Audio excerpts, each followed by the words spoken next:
দেশের রাজনৈতিক অঙ্গনে আবারও আলোচনায় তত্ত্বাবধায়ক সরকার ব্যবস্থা এর বাতিল সংক্রান্ত রায়ের বিরুদ্ধে পুনরায় আপিলের শুনানি শুরু হয়েছে সুপ্রিম কোর্টের আপিল বিভাগে।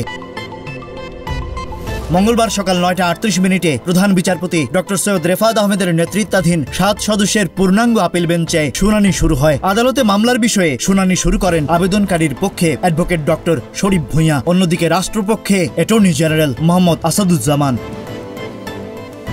১৯৯৬ সালে ত্রয়োদশ সংশোধনের মাধ্যমে এই ব্যবস্থা সংবিধানে অন্তর্ভুক্ত হয়, কিন্তু ২০১১ সালে আপিল বিভাগ সংখ্যাগরিষ্ঠ মতামতের ভিত্তিতে এটিকে অবৈধ ঘোষণা করে। পরে পঞ্চদশ সংশোধনের মাধ্যমে এটি বিলুপ্ত করা হয়। ২০২৪ সালের ৫ অগাস্ট সরকারের পতনের পর সুজনের সম্পাদক ডক্টর বদিউল আলম মজুমদার সহ বিশিষ্ট নাগরিকরা প্রথম পুনর্বিবেচনার আবেদন করেন। পরে বিএনপি মহাসচিব মির্জা ফখরুল ইসলাম আলমগীর সহ মোট ৪টি রিভিউ আবেদন জমা হয়।